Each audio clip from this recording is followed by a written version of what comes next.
नमस्कार सर्वांना। आजच्या भागामध्ये मिसलेनियस करंट अफेअर्सचा हा 15वा भाग आहे आपला। याच्यामध्ये काही ऑब्जेक्टिव्ह क्वेश्चनचा आपण विचार करणार आहोत। मागच्या भागामध्ये आपण काही ऑब्जेक्टिव्ह क्वेश्चन्स शेवटच्या टप्प्यामध्ये अभ्यासले होते। या लेक्चरमध्ये महत्त्वाचे ऑब्जेक्टिव्ह क्वेश्चन्स एमसीक्यू क्वेश्चन्स जे आहेत त्यांचा आपण विचार करणार आहोत करंट अफेअर्सचे। लगेच आपण सुरू करूयात, एक एक प्रश्न समजावून घेऊयात। पहिला प्रश्न आज, कन्या सुमंगल योजना खालीलपैकी कोणत्या राज्य सरकारची आहे?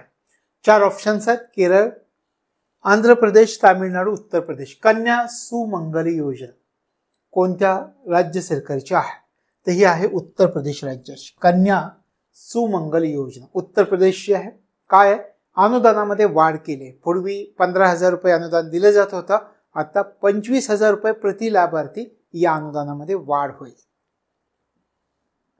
15,000 रुपये पूर्वी अनुदान दिलं जात होतं, आता या अनुदानामध्ये वाढ झाली आहे।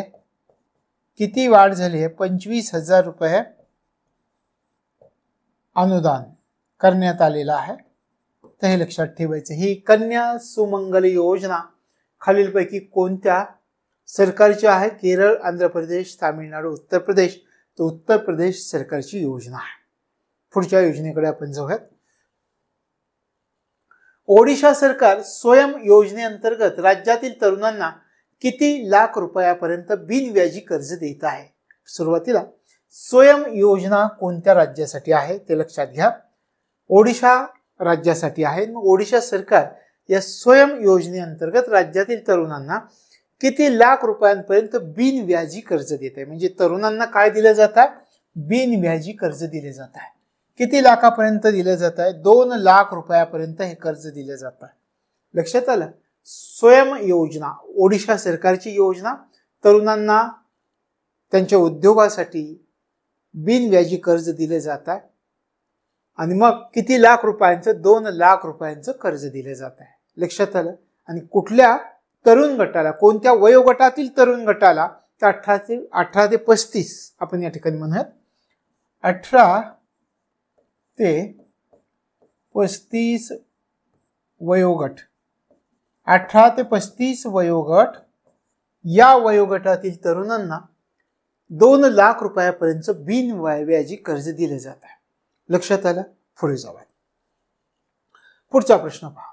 शेतकऱ्यांचं KYC पूर्ण करणं या उद्देशानं PM किसान परिपूर्णता अभियान खालीलपैकी कोणत्या कालावधी दरम्यान राबवण्यात आलं? शेतकऱ्यांच्या KYC पूर्ण करणं या उद्देशानं एक अभियान राबवण्यात आलं। त्या अभियानाचं नाव सुद्धा आपल्याला लक्षात ठेवावं लागेल, PM किसान परिपूर्णता अभियान।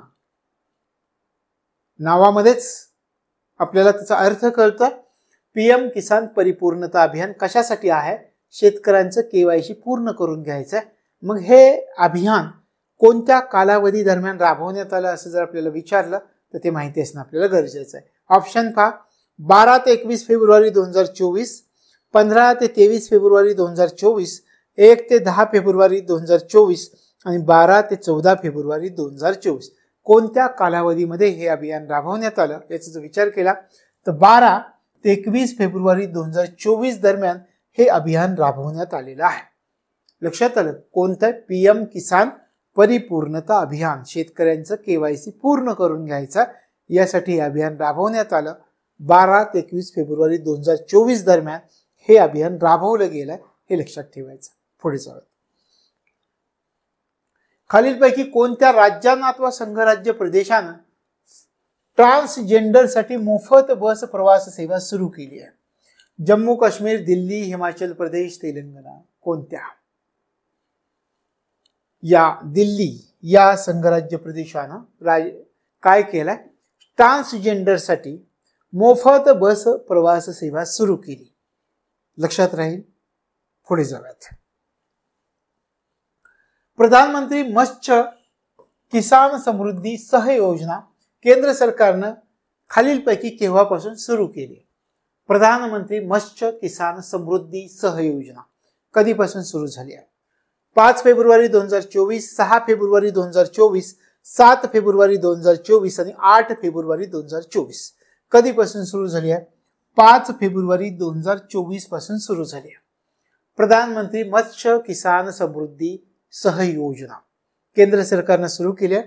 कधीपासून सुरू केली हे आपल्यासाठी महत्वाचं आहे. आपण म्हटलं 5 फेब्रुवारी 2024 पासून. आणि या योजनेसाठी सरकार किती गुंतवणूक करत आहे याचा जर तुम्ही विचार केला तर 6,000 कोटी रुपयांची गुंतवणूक करत आहे. सरकार किती गुंतवणूक करते पहा, 6,000 कोटी रुपये या एवढी गुंतवणूक सरकारमार्फत केली जाते. 6,000 कोटी रुपये. अशा प्रकारे प्रधानमंत्री मत्स्य किसान समृद्धी सहयोजना केंद्र सरकारनं 5 फेब्रुवारी 2024 पासून सुरू केली आहे, हे लक्षात ठेवायचं. पुढच्या प्रश्नाकडे आपण जातोय. पुढचा प्रश्न पहा.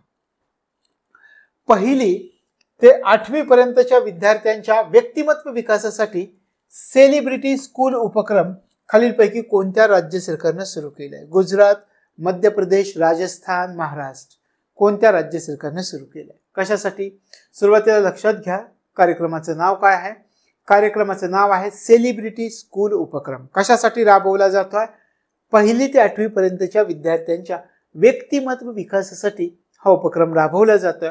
कोणतं राज्य सरकार राबवतं याचा जर तुम्ही विचार केला तर महाराष्ट्र राज्य सरकार राबवत आहे. महाराष्ट्र राज्य सरकार. लक्षात आलं? कितवी पर्यंतचे विद्यार्थी हे लक्षात ठेवा. 1ली ते 8वी पर्यंतचे विद्यार्थी आपल्याला दिसतात. कशासाठी? पर्सनॅलिटी डेव्हलपमेंट, व्यक्तिमत्व विकासासाठी हा उपक्रम राबवला जात आहे. लक्षात आलं? आणि मग या उपक्रमांतर्गत काय केले जाणार आहे? वेगवेगळ्या प्रकारचे जे कलागुण आहेत मग ते ठरवलंय किती कलागुणांशी संबंधित. महाराष्ट्र सरकार म्हणताय 18 कलागुणांशी संबंधित ऑनलाईन प्रशिक्षण आणि मार्गदर्शन केले जाणार आहे.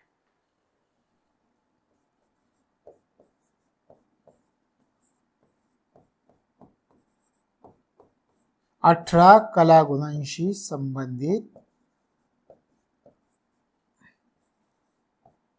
ऑनलाईन मार्गदर्शन व प्रशिक्षण याच्यामधून मिळणार आहे.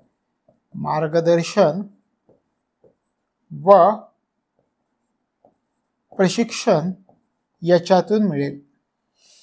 तशा प्रकारे 1ली ते 8वी पर्यंतच्या विद्यार्थ्यांच्या व्यक्तिमत्व विकासासाठी एक उपक्रम राबवला जातोय महाराष्ट्र राज्यामध्ये, सेलिब्रिटी स्कूल उपक्रम. आणि त्याच्यामधून काय साध्य केले जाणार आहे तर 18 कलागुणांशी संबंधित ऑनलाईन मार्गदर्शन आणि प्रशिक्षण विद्यार्थ्यांना प्राप्त होणार आहे. लक्षात आलं? पुढे जाऊयात. आर्टिफिशियल इंटेलिजन्स कृत्रिम बुद्धिमत्ता AI फॉर महाराष्ट्र प्रकल्प या प्रकल्पासाठी महाराष्ट्र सरकारनं खालीलपैकी कोणत्या कंपनीशी करार केलाय? Microsoft, Infosys, Google, Facebook. लक्षात आलं? AI फॉर महाराष्ट्र प्रकल्प या प्रकल्पासाठी महाराष्ट्र सरकारनं खालीलपैकी कोणत्या कंपनीशी करार केलाय? प्रादेशिक घडामोडीमध्ये पण आपण हे अभ्यासलंय. कोणाशी करार केलाय? Microsoft, Infosys, Google, Facebook. कोणाशी करार झालाय? गुगलशी करार झालेला आहे. लक्षात आलं? AI फॉर महाराष्ट्र प्रकल्प या प्रकल्पासाठी महाराष्ट्र सरकारनं गुगल या कंपनीशी करार केलेला आहे. काय उद्देश आहे? विविध क्षेत्रांमध्ये कृत्रिम बुद्धिमत्तेचा वापर करायचा आहे आणि हा वापर आपल्याला वाढवायचा आहे. यासाठी महाराष्ट्र सरकारनं एक प्रकल्प उभारायचं ठरवलं. त्या प्रकल्पाला नाव दिलं AI फॉर महाराष्ट्र प्रकल्प.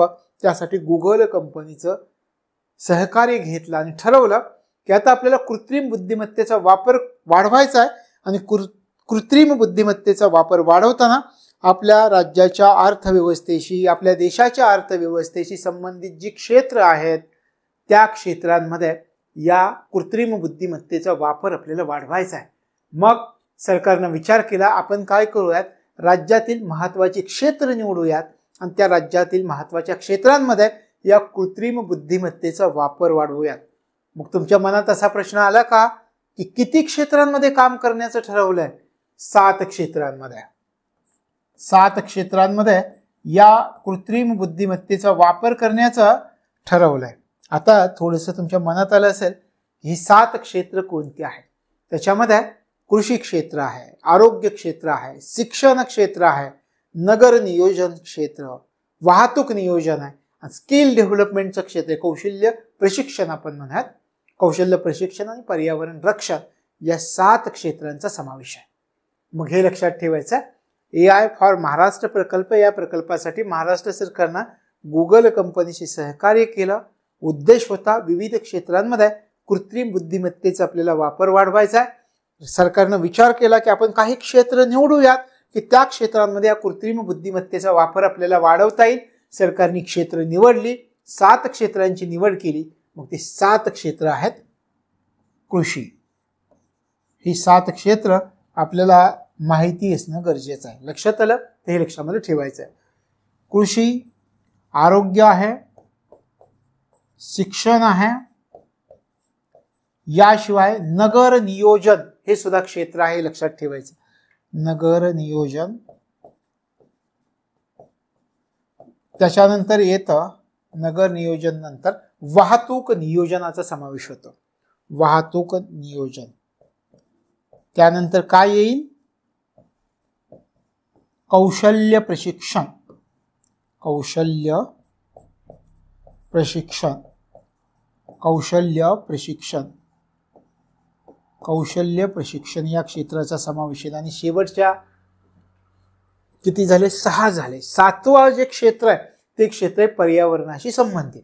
पर्यावरण रक्षण. इथे लिहूयात आपण 7वं क्षेत्र, किंवा इथे लिहूयात पर्यावरण रक्षण. हे 7 क्षेत्र आहेत पहा. पर्यावरण रक्षण या 7 क्षेत्रांमध्ये कृत्रिम बुद्धिमत्तेचा वापर केला जाणार आहे. लक्षात आलं? 1, 2, आरोग्य शिक्षण 3, नगर नियोजन 4, वाहतूक नियोजन 5, कौशल्य प्रशिक्षण 6 आणि 7वं आहे पर्यावरण रक्षण. तशा प्रकारे 7 क्षेत्रांमध्ये कृत्रिम बुद्धिमत्तेचा वापर केला जाणार आहे. लक्षात आलं? AI फॉर महाराष्ट्र प्रकल्प, या प्रकल्पासाठी महाराष्ट्र सरकारनं गुगल कंपनीशी करार केलाय. कृत्रिम बुद्धिमत्तेचा वापर वेगवेगळ्या क्षेत्रांमध्ये आपल्याला वाढवायचा आहे. 7 क्षेत्र निवडली. 7 क्षेत्र कोणती आहेत त्याचा आपण विचार केला. कृषी, आरोग्य, शिक्षण, नगर नियोजन, वाहतूक नियोजन, कौशल्य प्रशिक्षण आणि पर्यावरण रक्षण ही 7 क्षेत्र आहेत. लक्षात आलं? तर हे लक्षामध्ये ठेवायचं. या 7 क्षेत्रांमध्ये काम केलं जाणार आहे. कोणत्या 7 ते या पुढच्या प्रश्नाकडे जाऊ. सर्व गावांचं मॅपिंग आणि दस्तऐवजीकरण तयार करण्यासाठी सांस्कृतिक मंत्रालय खालीलपैकी कोणता उपक्रम राबवत आहे? महत्वाचा प्रश्न आहे. सर्व गावांचं मॅपिंग आणि दस्तऐवजीकरण तयार करण्यासाठी सांस्कृतिक मंत्रालय, कोणतं मंत्रालय हे पण लक्षात ठेवा. सांस्कृतिक मंत्रालय खालीलपैकी कोणतं उपक्रम राबवत? मेरी गाव मेरी शान, मेरा गाव मेरी शान, मेरा गाव मेरी धरोहर, मेरा गाव मेरा उपक्रम यापैकी नाही. कोणता उपक्रम? सर्व गावांचं मॅपिंग आणि दस्तऐवजीकरण तयार करण्यासाठी सांस्कृतिक मंत्रालय मेरा गाव मेरी धरोहर हा उपक्रम राबवत आहे. लक्षात आलं? महत्वाचा प्रश्न आहे, लक्षात ठेवणं गरजेचं आहे. सर्व गावांचं मॅपिंग आणि दस्तऐवजीकरण तयार करण्यासाठी कोणता उपक्रम कोणत्या मंत्रालयाकडून? सांस्कृतिक मंत्रालयाकडून राबवला जातो. तर मेरा गाव मेरी धरोहर उपक्रम राबवला जातो. लक्षात आलं? तर हे लक्षामध्ये ठेवायचं आहे. पुढच्या प्रश्नाकडे जाऊयात. हा, दीनदयाळ अंत्योदय योजना राष्ट्रीय ग्रामीण उपजीविका अभियान, उपजीविका अभियान या अंतर्गत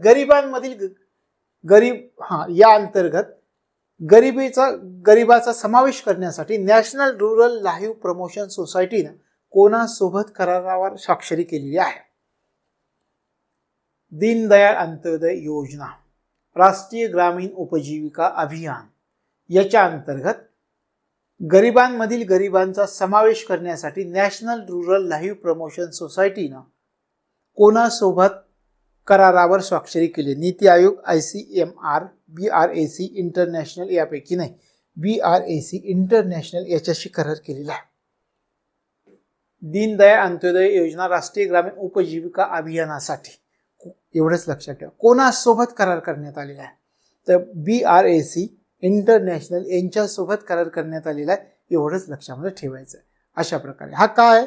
ग्रामीण मंत्रालयाच्या अंतर्गत येणारा गरिबी निर्मूलनासाठी असणारा कार्यक्रम आहे. लक्षात आलं? पुढे जाऊ. ड्रोन दीदी उपक्रम हा खालीलपैकी कोणत्या संस्थेचा उपक्रम? याच्या अगोदर पण आपण अभ्यासलेला ड्रोन दीदी उपक्रम सविस्तरपणे आपण चर्चा केली होती. IIT Kharagpur, IIT Madras, IIT Bombay, IIT मंडी. कोणता? पहा, ड्रोन दीदी उपक्रम कोणामार्फत राबवला जातोय? कोणामार्फत राबवला जातोय? IIT मंडी मार्फत राबवला जातोय. ड्रोन दीदी उपक्रम हा खालीलपैकी कोणत्या संस्थेचा उपक्रम आहे? IIT मंडी, हिमाचल प्रदेश या संस्थेचा उपक्रम आहे. लक्षात आलं? पुढे जाऊया. 29 जानेवारी 2024 रोजी युवा वैज्ञानिक प्रवेश प्रशिक्षण कार्यक्रम या कार्यक्रमाची खालीलपैकी कोणत्या संस्थेमध्ये सुरुवात करण्यात आलेली आहे? IIM Bengaluru, IIM Calcutta, IIM Mumbai, IIM Visakhapatnam. कोणत्या ठिकाणी? 29 जानेवारी 2024 ला युवा वैज्ञानिक प्रवेश प्रशिक्षण कार्यक्रम या कार्यक्रमाची कोणत्या संस्थेमध्ये सुरुवात करण्यात आलेली? कोणत्या संस्थेमध्ये सुरुवात करण्यात आलेली? तर IIM Visakhapatnam, Indian institute of management Visakhapatnam या संस्थेमध्ये सुरुवात करण्यात आलेली आहे. लक्षात आलं? पुढच्या प्रश्नाकडे आपण चाललो. पुढचा प्रश्न पहा. हिंदी महासागराच्या सागरी क्षेत्रातील सहकार्याच्या धोरणाला भारतानं कोणतं नाव दिलं? हिंदी महासागराच्या सागरी क्षेत्रामधील सहकार्याच्या धोरणाला भारतानं खालीलपैकी कोणतं नाव दिले? उन्मेष धोरण, सागर धोरण, the Hind policy, my ocean.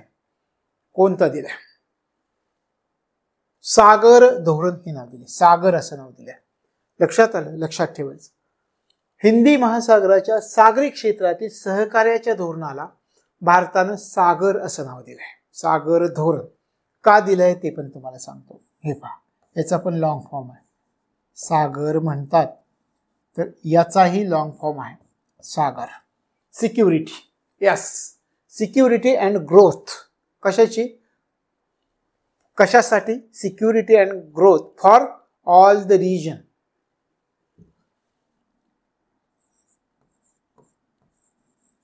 Security and growth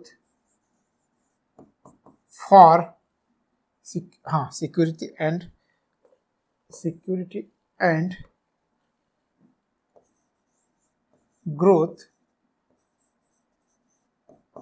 कशासाठी? फॉर ऑल रिजन असं त्याचा लॉंग फॉर्म आहे.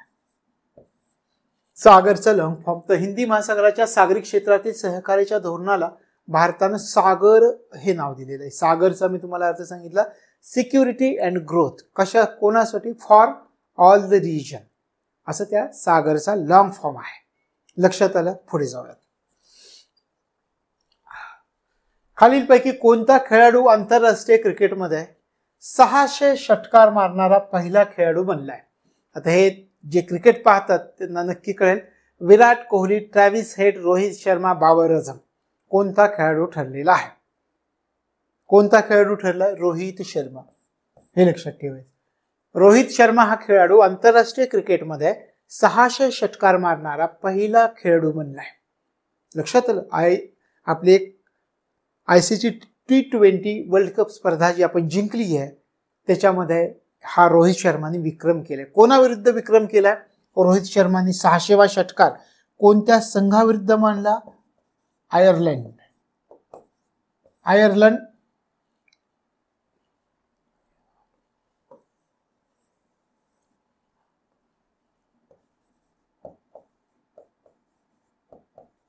आयर्लंड या संघाविरुद्ध मारलेला हा 600वा षटकार आहे.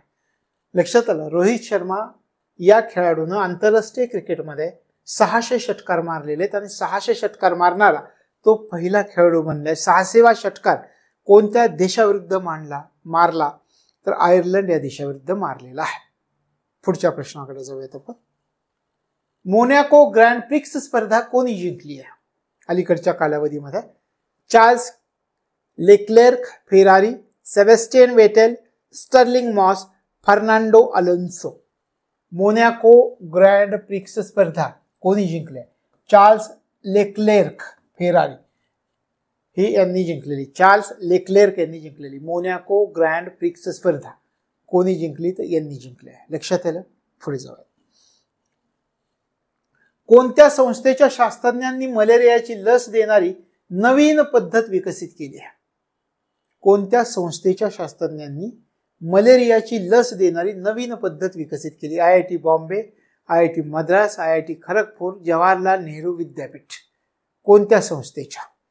JNU, जवाहरलाल नेहरू विद्यापीठ या संस्थेच्या शास्त्रज्ञांनी मलेरियाची लस देणारी नवीन पद्धती विकसित केलेली आहे. लक्षात आलं. पुढे जाऊया. L&T लार्सन अँड टुर्बो टेक्नॉलॉजी सर्व्हिसेसने एअरबस साठी सिम्युलेशन सेंटर ऑफ एक्सलन्सचं उद्घाटन खालीलपैकी कोणत्या ठिकाणी केलं आहे? हैदराबाद, चेन्नई, बेंगळुरू, कोचीन. लार्सन अँड टुर्बो टेक्नॉलॉजीनं एअरबस साठी सिम्युलेशन सेंटर ऑफ एक्सलन्सचं उद्घाटन कुठे केलं आहे? कोणत्या शहरामध्ये केलेलं आहे? बेंगळुरू येथे केलं आहे. हे लक्षात ठेवायचं. बेंगळुरू. लार्सन अँड टुर्बो टेक्नॉलॉजी सर्व्हिसेसना एअरबस साठी सिम्युलेशन सेंटर ऑफ एक्सलन्सचं उद्घाटन बेंगळुरू या ठिकाणी केलेलं आहे. लक्षात आलं. पुढे जाऊया. National Council for Cement and Building मटेरियल्सनं 20 मे 2024 रोजी वल्लभगड या ठिकाणी आपल्या नवीन इन्क्युबेशन सेंटरचं उद्घाटन केलं. वल्लभगड कोणत्या राज्यामध्ये आहे? उत्तर प्रदेश, मध्य प्रदेश, हरियाणा, उत्तराखंड. कोणत्या राज्यामध्ये आहे? काय म्हटले पहा. National Council for Cement and Building मटेरियल्सनं काय केलंय? 20 मे 2024 ला वल्लभगड या ठिकाणी आपल्या नवीन इन्क्युबेशन सेंटरचं उद्घाटन केलंय. वल्लभगड कोणत्या राज्यामध्ये? हरियाणा. हरियाणा राज्यामध्ये आहे वल्लभगड. फरीदाबाद, हरियाणा या ठिकाणी आहे. लक्षात आलं. वल्लभगड फरीदाबाद, हरियाणा या ठिकाणी आहे. तर हे लक्षात ठेवायचं. पुढे जाऊयात. कोणत्या संस्थेची ई प्लेन आणि EVTOL म्हणजे electric vertical take off and landing विमान लॉन्च करण्याची योजना आखत आहे? खालीलपैकी कोणती संस्था? कोणत्या संस्थेची ई प्लेन कंपनी काय electric vertical take off and landing हे विमान लॉन्च करण्याची योजना आखत आहे? IIT Goa, IIT Hyderabad, IIT Roorkee, IIT Madras. कोणती संस्था? पहा. कोणत्या संस्थेची ई प्लेन कंपनी काय करते? Electric vertical take off and landing विमान लॉन्च करण्याची योजना आखत आहे? तर IIT मद्रास हे त्याचं उत्तर आहे. IIT मद्रास या संस्थेची ई प्लेन कंपनी व electric vertical take off and landing विमान लॉन्च करण्याची योजना आखत आहे. लक्षात आलं. पुढे जाऊयात. केंद्रीय विद्युत प्राधिकरणाच्या आकडेवारीनुसार 2023-24 मध्ये राज्य पारेषण कंपन्यांद्वारे ट्रान्समिशन लाईन जोडण्याच्या बाबतीत कोणतं राज्य अव्वल राज्य म्हणून उदयास आलंय? गुजरात, उत्तर प्रदेश, महाराष्ट्र, हिमाचल प्रदेश. कशासाठी पहा. कोणाची? केंद्रीय विद्युत प्राधिकरणाच्या आकडेवारीनुसार 2023-24 मध्ये राज्य पारेषण कंपन्यांद्वारे ट्रान्समिशन लाईन जोडण्याच्या बाबतीत कोणतं राज्य अव्वल राज्य म्हणून उदयास आलंय? आपल्याला हे विचारलंय. कोणतं राज्य? उत्तर प्रदेश हे राज्य अव्वल राज्य म्हणून उदयास आलंय. पुढे जाऊयात.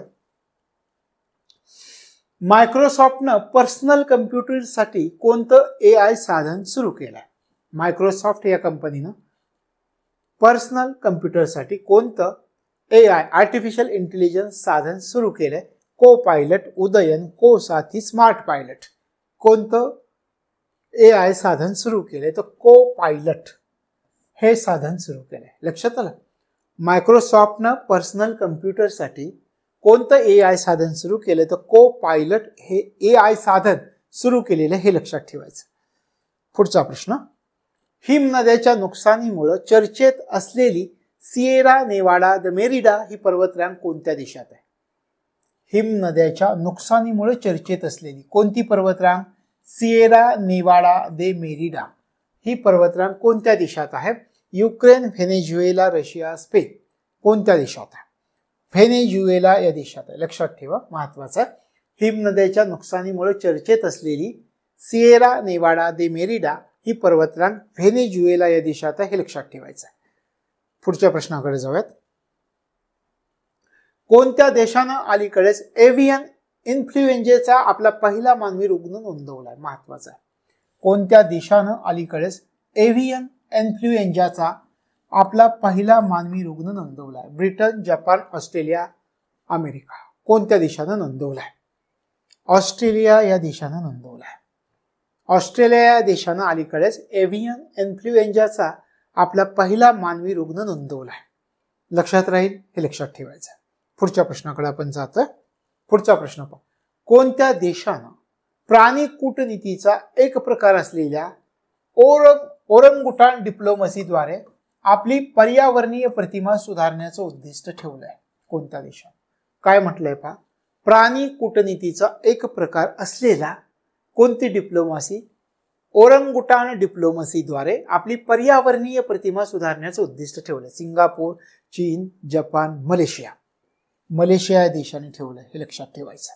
आंतरराष्ट्रीय पातळीवरती अशा प्रकारचे प्रश्न विचारले जाऊ शकतात, तर लक्षात ठेवायचं. मलेशिया या देशानं प्राणी कूटनीतीचा एक प्रकार असलेल्या ओरंगुटान डिप्लोमसीद्वारे आपली पर्यावरणीय प्रतिमा सुधारण्याचं उद्दिष्ट ठेवलंय मलेशिया या देशाला. पुढच्या प्रश्नाकडे जाऊ. कोणत्या संस्थेनं financing gap for universal social protection नावाचा अहवाल प्रसिद्ध केलाय? जागतिक आरोग्य संघटना, आंतरराष्ट्रीय नाणेनिधी, संयुक्त राष्ट्र विकास संघटना, आंतरराष्ट्रीय कामगार संघटना. काय विचारलंय? एक संस्था आहे, जागतिक स्तरावरची संस्था आहे, financing gap for universal social protection. Financing gap for universal social protection नावाचा अहवाल प्रसिद्ध केलाय. कोणी प्रसिद्ध केलाय? तर आंतरराष्ट्रीय कामगार संघटनेनं प्रसिद्ध केलाय. लक्षात आलं? कोणता? Financing gap for universal social protection हा अहवाल आंतरराष्ट्रीय कामगार संघटनेनं प्रसिद्ध केलेला आहे. लक्षात आलं? पुढच्या प्रश्नाकडे जाऊया. कोणत्या संस्थेनं अलीकडेच Global Land Outlook Thematic Report on Rangelands and Pastoralist नावाचा अहवाल प्रकाशित केलाय? कोणत्या संस्थेने अलीकडच्या कालावधीमध्ये एक अहवाल प्रकाशित केलाय? अहवालाचं नाव आहे Global Land Outlook Thematic Report on Rangelands and Pastoralist नावाचा अहवाल प्रकाशित केलाय. कोणत्या संस्थेने? आंतरराष्ट्रीय कामगार संघटना, संयुक्त राष्ट्र वाळवंटीकरण विरोधी करार, संयुक्त राष्ट्र विकास संघटना यापैकी नाही. तर हा करार UNCCD प्रकाशित केलाय. संयुक्त राष्ट्र वाळवंटीकरण विरोधी करार या संस्थेनं अहवाल प्रकाशित केलाय अलीकडच्या कालावधीमध्ये. Global Land Outlook Thematic Report on Rangelands and Pastoralist नावाचा हा अहवाल आहे. हा कोणी प्रकाशित केलाय? तर संयुक्त राष्ट्र वाळवंटीकरण विरोधी करार या संस्थेनं प्रकाशित केलाय. लक्षात आलं? पुढच्या प्रश्नाकडे आपण जाऊ. कोणत्या संस्थेनं उत्तर भारतातील वायू प्रदूषण आणि आरोग्यावरील परिणाम या विषयांवर संशोधन अहवाल प्रकाशित केलाय? काय अहवाल प्रकाशित केलाय? उत्तर भारतातील वायू प्रदूषण आणि आरोग्यावरील परिणाम हा अहवाल कोणत्या संस्थेनं प्रकाशित केलेला आहे? लक्षात आलं? संशोधन अहवाल आहे IIT Jodhpur, IIT Goa, IIT Hyderabad, IIT Roorkee. कोणत्या संस्थेनं प्रकाशित केलेला आहे हा अहवाल? तर लक्षामध्ये ठेवायचं IIT जोधपूर या संस्थेनं प्रकाशित केलाय. लक्षात आलं? उत्तर भारतातील वायू प्रदूषण आणि आरोग्यावरील परिणाम या विषयावरचा संशोधन अहवाल IIT जोधपूरनं प्रकाशित केलाय. लक्षात आलं? पुढे जाऊया. कोणत्या राज्य सरकारनं युनिसेफच्या सहकार्यानं आपत्ती अहवाल आणि माहिती व्यवस्थापन प्रणाली सुरू केली? ओळखता येते का? पहा, गुजरात, उत्तर प्रदेश, आसाम, उत्तराखंड. कोणत्या राज्य सरकारनं कोणाचं सहकार्य घेतलंय हे पण विचारतील. युनिसेफच्या सहकार्यानं काय केलंय? आपत्ती अहवाल आणि माहिती व्यवस्थापन प्रणाली सुरू केलेली. महत्वाचा प्रश्न आहे.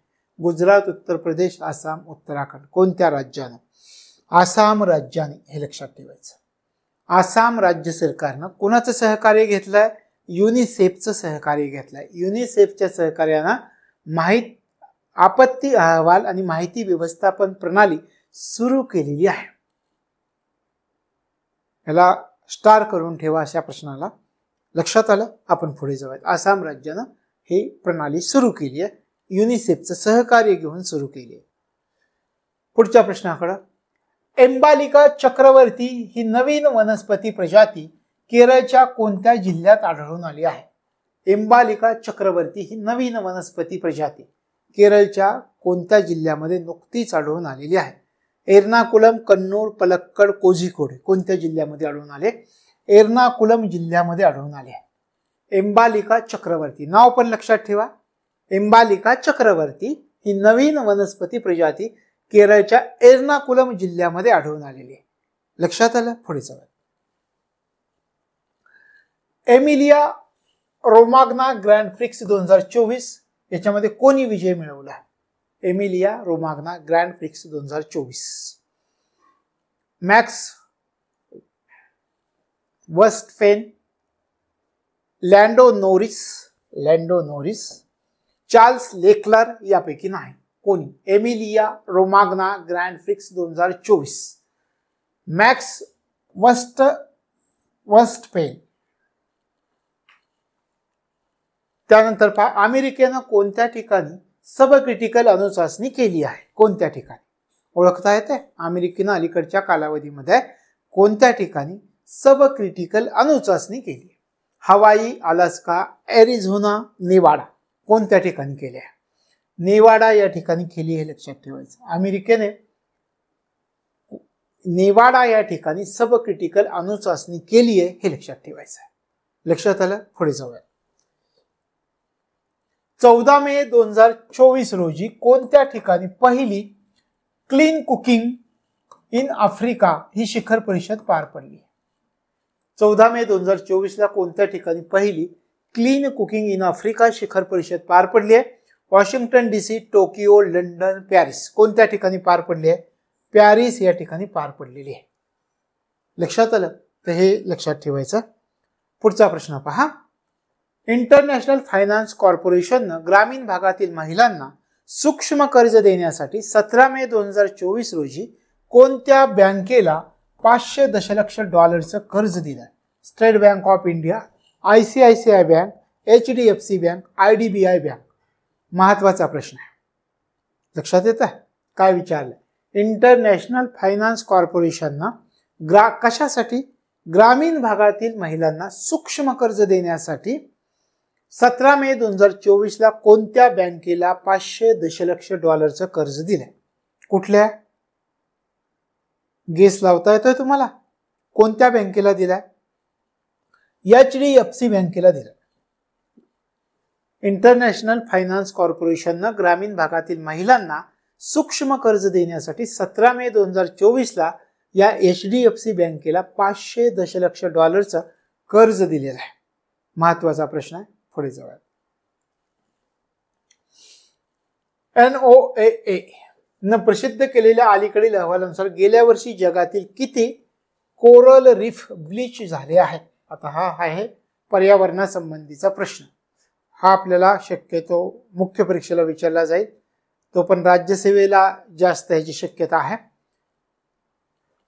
काय विचारलं? गेल्या वर्षात जगातील किती कोरल रीफ ब्लीच झालेत? 60%, 50%, 40%, 30%. 60% कोरल रीफ ब्लीच झाले आहेत हे लक्षात ठेवायचं आहे. पुढचं पहा. कोणत्या देशामधील मपुमलांगा MPUMALANGA मपुमलांगा प्रांतातील बिबट्यांचे वंश जवळजवळ 1 दशलक्ष वर्षापूर्वी हिमयुगातील आहेत असं नवीन आनुवंशिक संशोधनात दिसून आलंय? दक्षिण कोरिया, दक्षिण आफ्रिका, चीन, अमेरिका. कोणत्या देशात? म्हणजे एका देशातील मपुमलांगा नावाचा प्रांत आहे. त्या मपुमलांगा प्रांतातील बिबट्यांचे वंश जे आहेत ते जवळजवळ 1 दशलक्ष वर्षापूर्वीच्या हिमयुगातील आहेत असं नवीन आनुवंशिक संशोधनात दिसून आलंय. आता हा मपुमलांगा प्रांत कोणत्या देशामध्ये आहे? तर हा आहे ऑप्शन दक्षिण आफ्रिका. हा आपलं उत्तर आहे. 2 नंबरचा ऑप्शन. दक्षिण आफ्रिका देशातील मपुमलांगा प्रांतातील बिबट्यांचे वंश जवळजवळ 1 दशलक्ष वर्षापूर्वीच्या हिमयुगातील आहेत असं नवीन अनुवंशिक संशोधनात दिसून आलंय. लक्षात आलं? पुढे जाऊया. आता हे पहा, रोज टीटीए फोल्ड कोणत्या विद्यापीठाचं AI सॉफ्टवेअर आहे? हे चर्चेमध्ये असलेलं सॉफ्टवेअर आहे, पण जर तुम्हाला विचारलं तर हे माहिती असणं गरजेचं आहे. रोज टीटीए फोल्ड हे कोणत्या विद्यापीठाचं AI सॉफ्टवेअर आहे? कृत्रिम बुद्धिमत्ता सॉफ्टवेअर आहे. हार्वर्ड विद्यापीठ, स्टॅनफोर्ड विद्यापीठ, Massachusetts institute of technology MIT आणि वॉशिंग्टन विद्यापीठ. आपलं उत्तर वॉशिंग्टन विद्यापीठ आहे. 4 नंबरचा ऑप्शन. रोज टीटीए फोल्ड हे वॉशिंग्टन विद्यापीठाचं AI सॉफ्टवेअर आहे, हे लक्षात ठेवायचं आहे. लक्षात आलं? पुढे जाऊयात. कोणत्या 2 देशांनी 2030 पर्यंत, आता हे महत्वाचं आहे, कोणत्या 2 देशांनी 2030 पर्यंत हायपरसॉनिक क्षेपणास्त्रांसाठी संयुक्तपणे इंटरसेप्टर्स विकसित करण्याचा करार केला आहे? 2 देश एकत्र आलेत. जागतिक परिस्थिती ओळखली आहे, घातक होत चालली आहे अलीकडच्या कालावधीमध्ये. कोणत्या ना कोणत्या कारणावरून युद्ध करण्यासाठी प्रत्येक देश सज्ज आहे. मग त्यांनी 2030 पर्यंत एक हायपरसॉनिक क्षेपणास्त्र आपण तयार करूयात हे विकसित करण्यासाठी 2 देश एकत्र आलेले आहेत. अमेरिका आणि जपान, अमेरिका आणि ऑस्ट्रेलिया, रशिया आणि चीन, रशिया आणि भारत. कोणते देश? अमेरिका आणि जपान हे 2 देश एकत्र आलेले.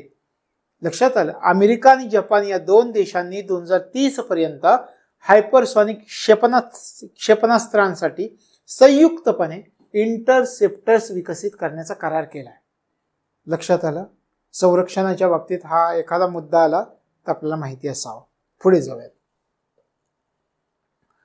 भारत आणि मंगोलियाच्या संरक्षण मंत्रालयादरम्यान 12वी संयुक्त कार्यगट बैठक 16 ते 17 मे 2024 रोजी कोणत्या ठिकाणी पार पडली? दिल्ली, टोकियो, उलान बटार यापैकी नाही. भारत आणि मंगोलियाच्या संरक्षण मंत्रालयादरम्यान 12वी संयुक्त कार्यगट बैठक 16 ते 17 मे 2024 रोजी कोणत्या ठिकाणी पार पडले? उलान बटार या ठिकाणी पार पडले. भारत आणि मंगोलियाच्या संरक्षण मंत्रालयादरम्यानची बैठक कोठे पार पडली? तर उलान बटार या ठिकाणी पार पडली. लक्षात आलं? हे लक्षामध्ये ठेवायचं. पुढच्या प्रश्नाकडे जाऊ. कोणत्या संस्थेनं गढूळ नदीच्या पाण्यावर प्रक्रिया करण्यासाठी पर्यावरण पूरक उपाय शोधला आहे?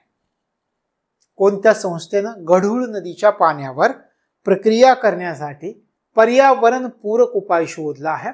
Indian institute of petroleum and energy Visakhapatnam, IIT Hyderabad, IIT Patna, IIT Rajasthan. कोणत्या संस्थेनं? आपण पाहतो गढूळ पाणी असतं नदीचं बऱ्याचदा, तर गढूळ नदीच्या पाण्यावर प्रक्रिया करण्यासाठी एका संस्थेनं पर्यावरण पूरक उपाय शोधलाय. त्या संस्थेचं नाव काय? लक्षात येत आहे? काय नाव आहे त्या संस्थेचं? नाव आहे Indian institute of petroleum and energy Visakhapatnam. लक्षात ठेवा, गढूळ नदीच्या पाण्यावर प्रक्रिया करण्यासाठी Indian institute of petroleum and energy Visakhapatnam या ठिकाणच्या संस्थेनं पर्यावरण पूरक उपाय शोधलेला आहे. लक्षात आलं का? ठीक आहे, पुढे जाऊया. जनरेटिव्ह आर्टिफिशियल इंटेलिजन्सच्या वापरामध्ये आशिया पॅसिफिक मधील 13 देशांमध्ये कोणत्या देशानं अव्वल स्थान मिळवलं आहे? जनरेटिव्ह आर्टिफिशियल इंटेलिजन्स वापरामध्ये, आर्टिफिशियल इंटेलिजन्सच्या वापरामध्ये आशिया पॅसिफिक मधील 13 देशांमध्ये कोणत्या देशानं अव्वल स्थान मिळवलं आहे? Japan, America, Australia, Bharat. कोणत्या देशानं? भारतानं. कोणती कंपनी आपल्या AI व्यवस्थापन प्रणालीसाठी, म्हणजे कृत्रिम बुद्धिमत्ता आर्टिफिशियल इंटेलिजन्सच्या व्यवस्थापन प्रणालीसाठी ISO प्रमाणपत्र मिळवणारी जगातली पहिली कंपनी ठरलेली आहे? कोणती कंपनी? महत्वाचा प्रश्न आहे. कोणती कंपनी आपल्या AI व्यवस्थापन प्रणालीसाठी, कशासाठी? आर्टिफिशियल इंटेलिजन्स कृत्रिम बुद्धिमत्तेच्या प्रणालीसाठी काय ISO प्रमाणपत्र मिळवणारी जगातली पहिली कंपनी ठरली आहे? Microsoft, Infosys, oracle, apple. कोणती संस्था ठरलेली आहे? इन्फोसिस. लक्षात ठेवा, इन्फोसिस कंपनी आपल्या आर्टिफिशियल इंटेलिजन्सच्या व्यवस्थापन प्रणालीसाठी ISO प्रमाणपत्र मिळवणारी जगातली पहिली कंपनी ठरली आहे. लक्षात येईल का? पुढे जाऊयात आपण. त्याच्यानंतर पहा, Indian Cyber Crime Coordination Centre मायक्रोसॉफ्टच्या साहाय्यानं कोणत्या मंत्रालयाच्या अंतर्गत चालवलं जातं? Indian Cyber Crime Coordination Centre हे जे सेंटर आहे, हे सेंटर मायक्रोसॉफ्टच्या साहाय्यानं कोणत्या मंत्रालयाच्या अंतर्गत चालवलं जात आहे? Indian Cyber Crime Coordination centre महत्वाचं आहे. संरक्षण मंत्रालय, गृह मंत्रालय, माहिती व तंत्रज्ञान मंत्रालय वरीलपैकी सर्व मंत्रालयांच्या अधीन हे चालवलं जातं. कोणत्या गृह मंत्रालय, हे लक्षात ठेवा. Indian Cyber Crime Coordination centre कोणत्या कंपनीच्या साहाय्याने चालवलं जातं हे पण विचारतील. मायक्रोसॉफ्टच्या साहाय्यानं. कोणत्या मंत्रालयाच्या अंतर्गत?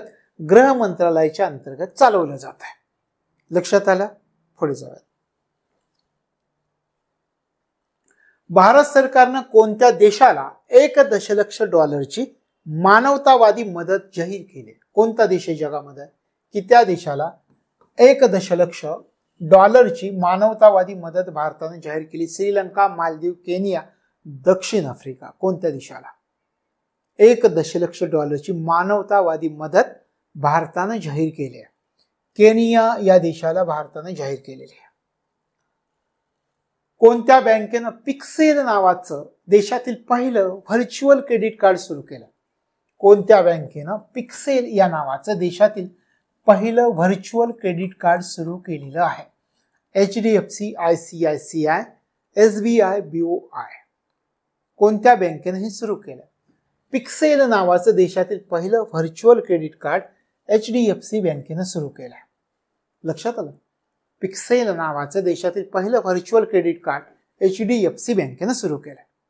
लक्षात येतं? पुढे जाऊया. कोणत्या कंपनीनं भारताच्या पहिल्या satellite in orbit third party liability insurance पॉलिसीचं अनावरण केलंय?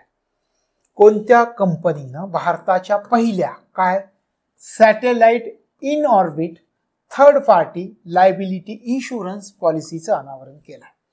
टाटा AIG जनरल इन्शुरन्स, भारतीय आयुर्विमा महामंडळ, Max Life Insurance, SBI insurance company. कोणत्या कंपनीनं भारताच्या पहिल्या satellite in orbit third party liability insurance पॉलिसीचं अनावरण केलंय?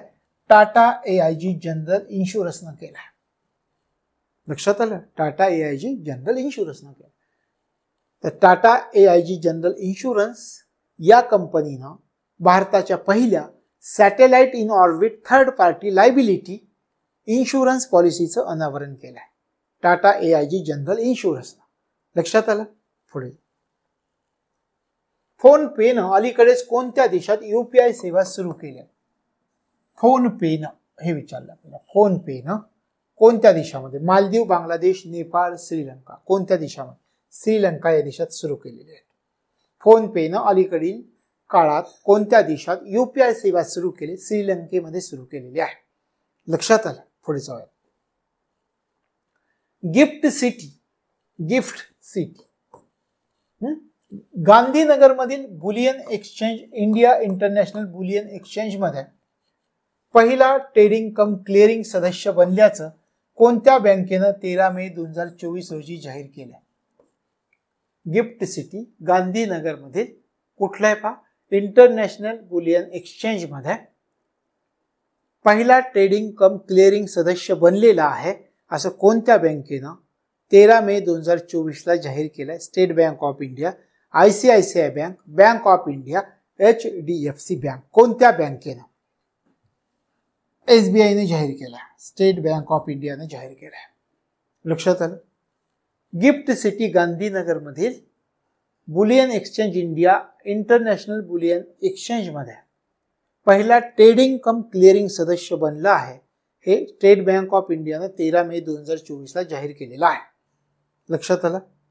पुढे जाऊया. 6व्या आंतरराष्ट्रीय वृत्तपत्र डिझाईन स्पर्धेमध्ये कोणत्या वृत्तपत्रानं सर्वोच्च सन्मान मिळवला? Indian express, economic times, the Hindu, the times of India. कोणत्या वृत्तपत्रानं? काय?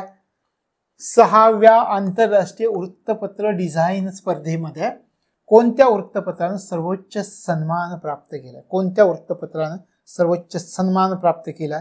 तर द हिंदू या वृत्तपत्रानं सर्वोच्च सन्मान प्राप्त केलाय. लक्षात आलं? महत्वाचं. 6वा आंतरराष्ट्रीय वृत्तपत्र डिझाईन स्पर्धा. कोणतं? द हिंदू. सर्वोच्च सन्मान मिळालाय. पुढे जाऊयात. खालीलपैकी कोणत्या रोगाचं निदान करण्यासाठी विडाल चाचणी घेतली जाते? अलीकडच्या काळी चर्चेत आहे, लक्षात ठेवा. खालीलपैकी कशाचं निदान करण्यासाठी विडाल चाचणी खालीलपैकी कशासाठी घेतली जाते? क्षयरोग, डांग्या खोकला, टायफॉइडचा ताप, अतिसार. कशासाठी ही विडाल चाचणी घेतली जाते? तर टायफॉइडचा ताप यासाठी ही विडाल चाचणी घेतली जाते. लक्षात आलं? तर हे लक्षामध्ये ठेवायचं. त्याच्यानंतर पहा, 7 मे 2024 रोजी जॉन रामसे स्विनी यांची कोणत्या देशाचे फर्स्ट मिनिस्टर म्हणून निवड झाली? जॉन रामसे स्विनी यांची कोणत्या देशाचे फर्स्ट मिनिस्टर म्हणून निवड झाली? Iceland, Switzerland, Scotland, Finland. कोणत्या देशाची? स्कॉटलंड या देशाची. 7 मे 2024 ला जॉन रामसे स्विनी यांची स्कॉटलंड देशाचे फर्स्ट मिनिस्टर म्हणून निवड झाली. लक्षात आलं? पुढे जाऊया. भारतीय दूध उत्पादक अमूलची आयसीसी पुरुष T20 विश्वचषक 2024 साठी कोणत्या देशाचा अधिकृत प्रायोजक म्हणून नियुक्ती झालेली होती? आयसीसी T20 विश्वचषक 2024 स्पर्धा पार पडली होती. आपल्याला माहिती आहे, आपल्याच देशाने ती जिंकलेली आहे. मग या स्पर्धेमध्ये या अमूल जे आहे त्या अमूल कोणत्या देशाचा अधिकृत प्रायोजक म्हणून अमूलची नियुक्ती झाली होती? श्रीलंका, बांगलादेश, अफगाणिस्तान, अमेरिका. कोणत्या देशाच्या खेळाडूंच्या टी शर्टवर तुम्हाला यांची जाहिरात दिसली? श्रीलंका. भारतीय दूध उत्पादक अमूलची आयसीसी पुरुष T20 विश्वचषक 2024 साठी श्रीलंका या देशाचा अधिकृत प्रायोजक म्हणून नियुक्ती झालेली होती. लक्षात आलं? पुढे जाऊ. भारत आणि भूतान यांच्यातील सीमा शुल्क संयुक्त गटाची 5वी बैठक 6 ते 7 मे 2024 रोजी कोणत्या ठिकाणी पार पडली? मुंबई, महाराष्ट्र, नवी दिल्ली, श्रीनगर, जम्मू काश्मीर, लेह, लडाख. कोणत्या ठिकाणी? भारत आणि भूतान यांच्यातील सीमा शुल्क संयुक्त गटाची 5वी बैठक 6 ते 7 मे 2024 रोजी कोणत्या ठिकाणी पार पडली? लेह, लडाख या ठिकाणी पार पडली. लक्षात आलं? भारत आणि भूतान यांच्यामधली कसली बैठक पार पडली आहे? सीमा शुल्क संयुक्त गटाची बैठक पार पडली. कितवी पडली आहे? 5वी पडली आहे. कोठे पार पडली? लेह, लडाख या ठिकाणी पार पडलेली आहे. लक्षात आलं? पुढे जाऊया. कोणत्या देशाच्या नौदलानं भारतीय नौदलाबरोबर सामरिक युक्ती आणि हेलिकॉप्टर ऑपरेशन्सचा समावेश असलेल्या सागरी भागीदारी सरावात सहभाग घेतला आहे? कोणत्या देशाच्या नौदलानं सहभाग घेतलाय? कशासाठी? भारतीय नौदलाबरोबर सामरिक युक्ती आणि हेलिकॉप्टर ऑपरेशन्सचा समावेश असलेल्या सागरी भागीदारी सरावात सहभाग घेतला आहे. Britain, Netherland, Russia, Japan. नेदरलँडनं सहभाग घेतला आहे. नेदरलँड या देशाच्या नौदलानं कोणत्या पहा? नेदरलँड या देशाच्या नौदलानं भारतीय नौदलासोबत सामरिक युक्ती आणि हेलिकॉप्टर ऑपरेशन जर संकटाच्या काळात ते कोणत्या प्रकारे प्रक्रिया राबवायची यासाठी सागरी भागीदारी सरावात भाग घेतला, तर नेदरलँड देशाच्या नौदलानं भाग घेतलेला आहे. लक्षात आलं? पुढे जाऊया. आजचा आपला शेवटचा प्रश्न पहा. पायरेनीस पर्वत कोणत्या 2 देशांमधील नैसर्गिक सीमा आहे? Morocco, Andorra, France, Portugal, Gibraltar, France, Spain आणि फ्रान्स. सध्या चर्चेत असलेली पायरेनीस पर्वत हा कोणत्या 2 देशांमधील नैसर्गिक सीमा आहे? कोणत्या 2 देशांमधील नैसर्गिक सीमा? आपल्याला स्पेन आणि फ्रान्स या 2 देशांमधील नैसर्गिक सीमा आहे. पायरेनीस पर्वत कोणत्या 2 देशांमधील नैसर्गिक सीमा आहे? तर स्पेन आणि फ्रान्स या 2 देशांमधील नैसर्गिक सीमा. तर अशा प्रकारे काही MCQs अभ्यासणं गरजेचं होतं. मग त्यातले आपण MCQs अभ्यासले. आणि हे MCQs तुम्हाला माहिती असणं गरजेचं आहे. तुम्हाला PDF मी पाठवतोय. त्या PDFच्या माध्यमातून MCQ आन्सर शीट घेऊन हे प्रश्न सोडवण्याची जर प्रॅक्टिस केली तर ते तुमचं लवकर पाठ होणार आहे. लक्षात आलं? एकदा लेक्चर ऐकलं, दोनदा ऐकलं आणि त्याच्यावरती प्रॅक्टिस केली तर हे तुम्हाला सोपं होणार आहे पुढची प्रक्रिया तुमची. तर या ठिकाणी आजचं हे लेक्चर आपलं संपलं. भेटूयात पुढच्या भागामध्ये. तोपर्यंत तुम्हाला तुमच्या अभ्यासासाठी मनापासून शुभेच्छा.